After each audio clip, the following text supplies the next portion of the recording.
Well, it's a pleasure to be here, and I realize that I am almost what stands between you and lunch, so I'm mindful of that. Pupa entitled this section, "Working and Having Fun with Willy." And I thought what I would talk about for a few minutes is the multidimensional Willy Haeberli. Okay. Now, we've been hearing yesterday and today about the many cuts you can take through this space. We are all projecting Willy onto our favorite axis or our axes and seeing how he and Gabby had such such large components on so many different directions. I have to thank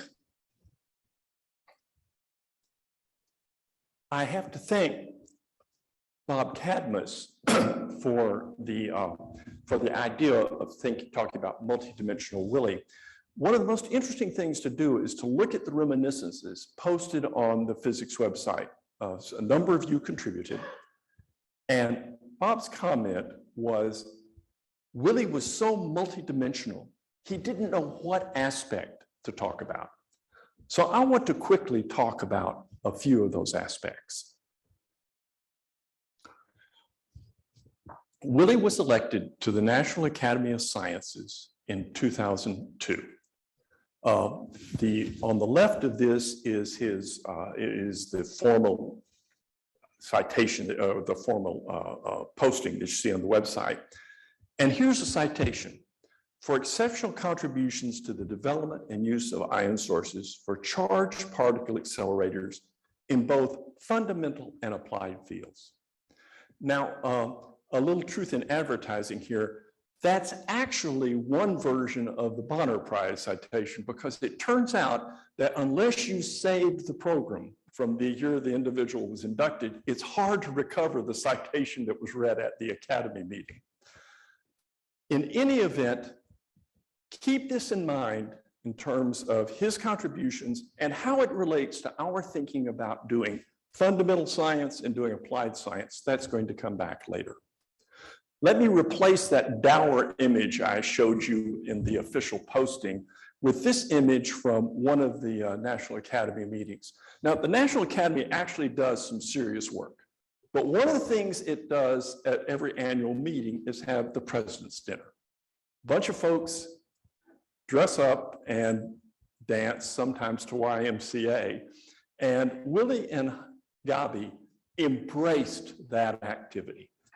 It was so much fun to be there with them. And every year, Willy would show up with a different tie and cummerbund or vest. Gabi's influence writ large. Now, the meetings at the Academy are often held in various galleries. And I would walk around those galleries and talk with Gabi about art. And her approach is closely related to some things that Paula said.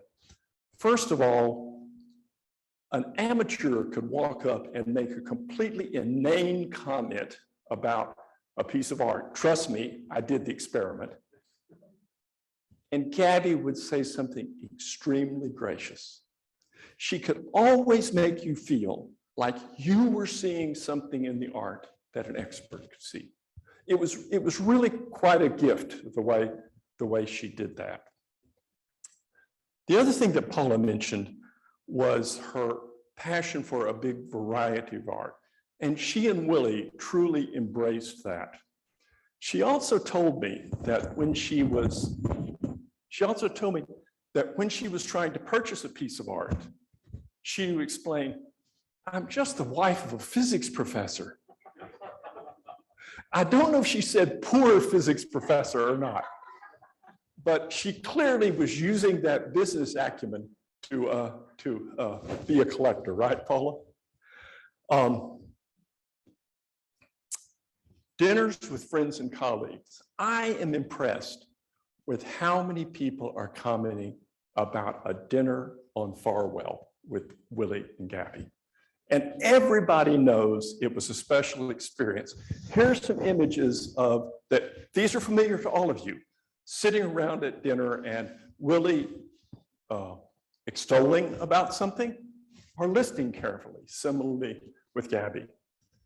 They always ended up, of course, with an evening of convivial talk and just delightful company.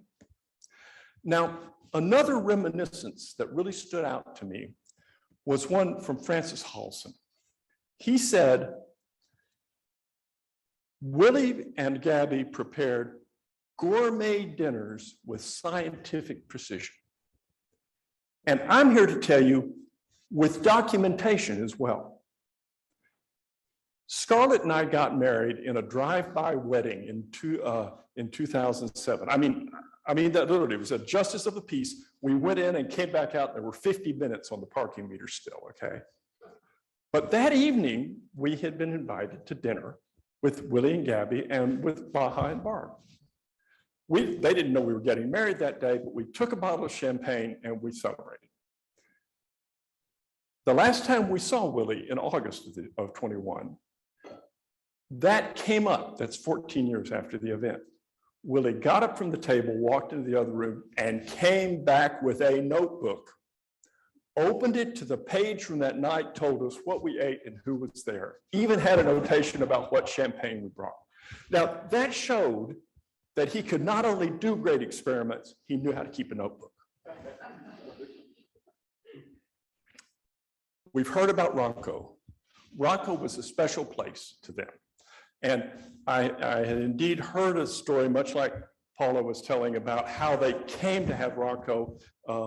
Gabby always made it sound like, well, we had to land somewhere, so we bought this beautiful, fantastic place in Ronco. If you went to Ronco with them, you often went on a hike in the mountains. You also often went to a market nearby. You can see Gabby holding a big bouquet of lilies that she had just bought at the market that morning. Somebody yesterday said something about her always getting to the farmer's market early so she could capture the bouquets. Well, that was true no matter what continent she was on. But I learned something important that day. After I took that picture, we went to a small restaurant sitting outside, ordered coffee and tea and things, and Willy ordered a cafe corretto.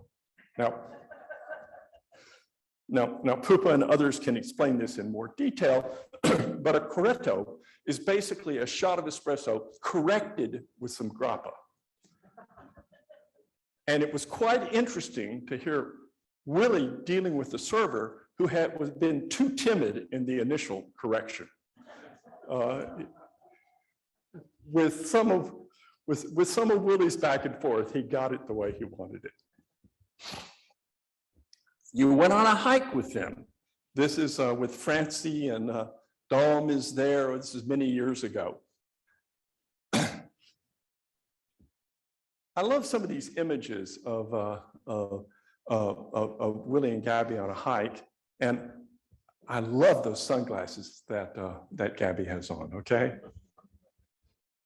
And all the hikes would end up at some very nice place for lunch. Now, the other thing Pupa asked that I talk about is some evolution that's going on at the National Science Foundation.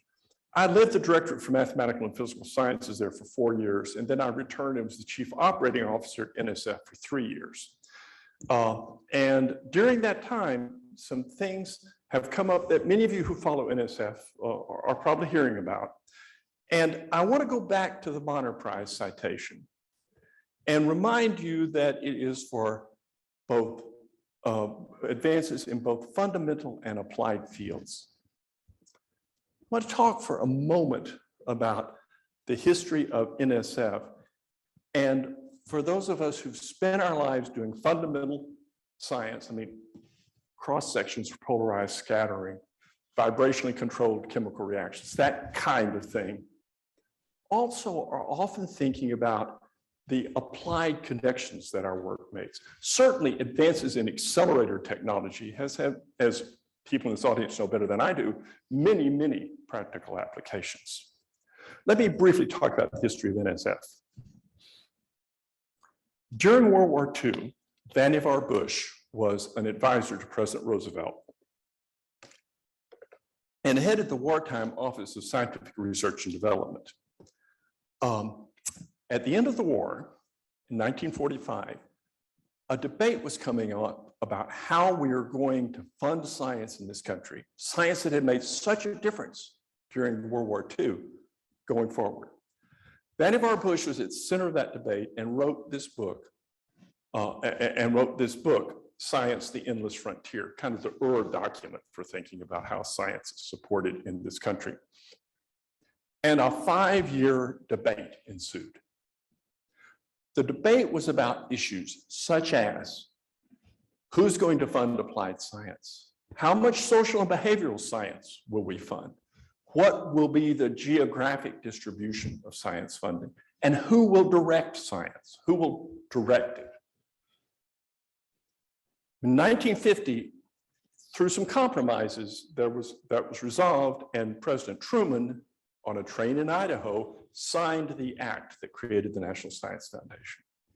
It began modestly under Alan Waterman's leadership, and Sputnik, as almost everyone in this room knows, changed the landscape, and things accelerated very drastically over the next several years.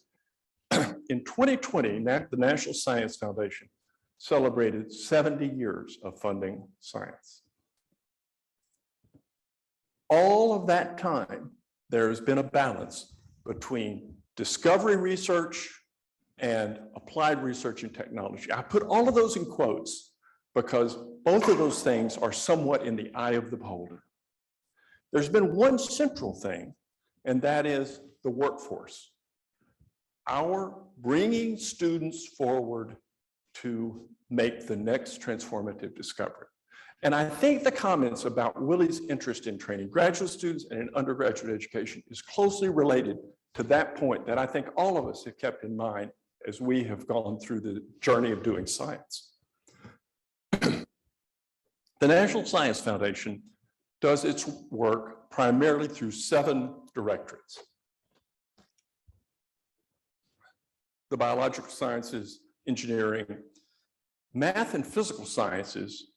That's where physics, chemistry, mathematics, materials research, and astronomy sit. Computer information science and engineering, which was founded about 30 years ago. Geosciences, which contains polar programs. The NSF is the steward of the Antarctic program for the country. STEM education, and the social, behavioral, and economic sciences. For the last 30 years, that has been the structure of NSF. This year, the budget's $8.8 billion. That will touch about 300,000 people at 2,000 institutions. To date, 253 Nobel laureates have received support at some point in their career from the National Science Foundation.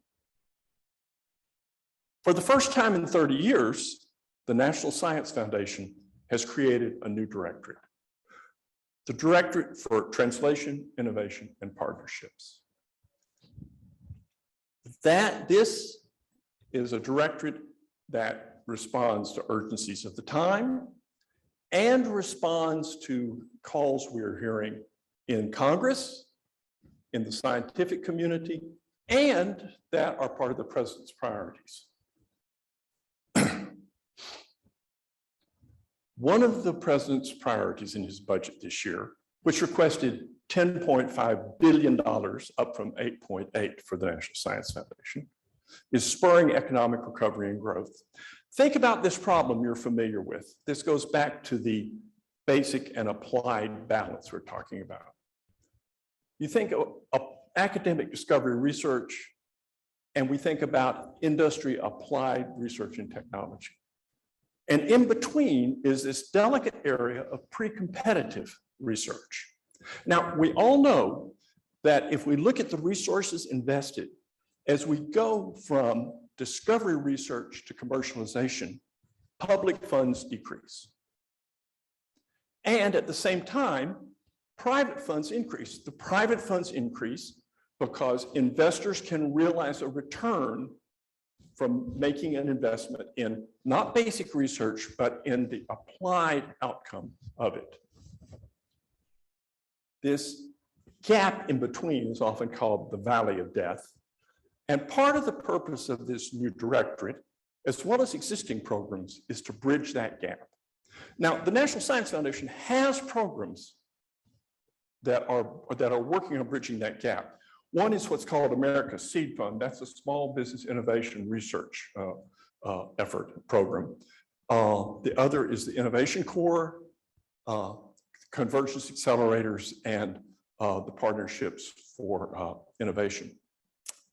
Today, that corresponds to about $365 million funding out of that $8.8 billion. Those programs have moved into this new directorate, and the new directorate has announced pathways for open source ecosystems and regional innovation engines. There are more announcements to come soon. In the president's budget, there's about $515 million for that effort. Now, let me remind you of the Washington saying, the president proposes and Congress disposes. We will see how this plays out. These regional innovation engines address issues of workforce and geographic diversity in the scientific enterprise. So, think back to Willy's research, the consequences of it. Think about the multidimensional Willy. I talked with Willy a few times about these developments. I wish I could talk to him about it some more right now. He had opinions, okay? And they were always interesting and well thought out.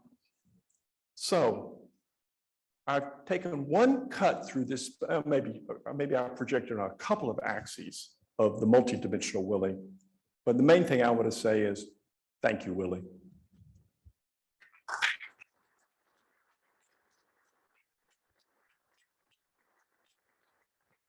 Fantastic talk, Fleming. Thank you very much. Expertly delivered and extremely informative. I didn't know these fantastic developments at the NSF. This is really exciting. I'm sure they all have your signature on them, don't they? I want to remind this group that I am the former leader of MPS and the former chief operating officer. I am speaking as an emeritus professor at the University of Wisconsin right now. Oh, come on. You're intermittently on and off at NSF right now. So, questions?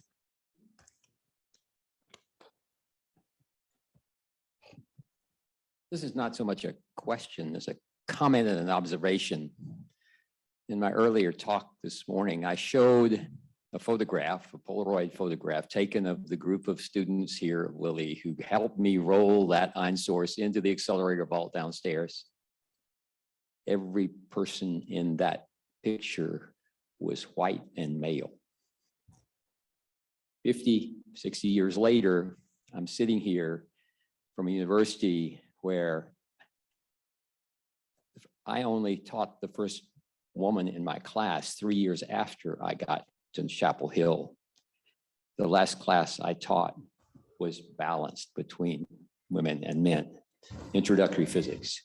The diversity now compared to what was present here when we were, many of us were here, is fantastic. We have research groups with people wearing headscarves who obviously are not necessarily from the Protestant or Christian faith. We have Blacks who come to the country from Africa we have an enormously diverse culture and I think a more receptive environment for trying to tap the expertise of a wider community. And I think that's enormously positive.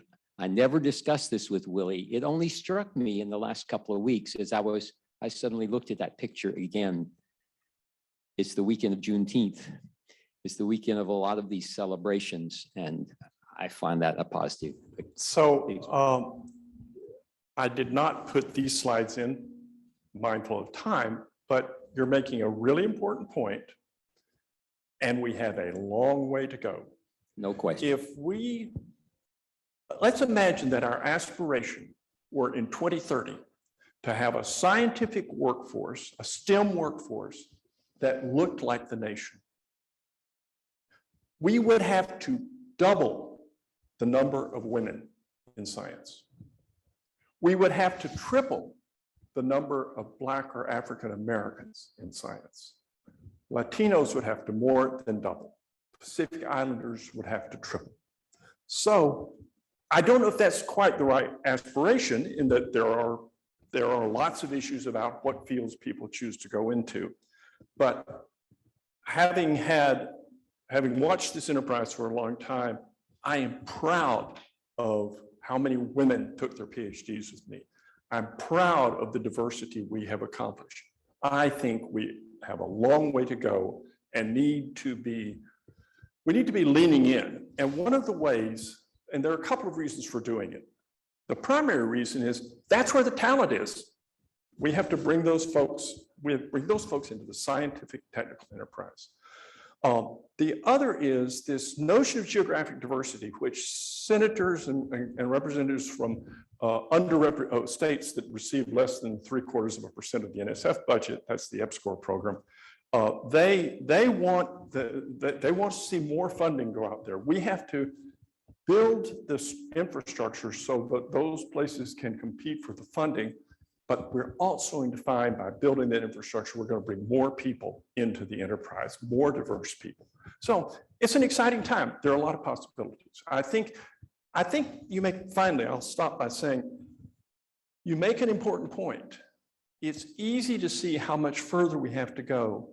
But if we look back a ways, as you point out, we have made progress, and we ought to embrace that and use it as some forward momentum.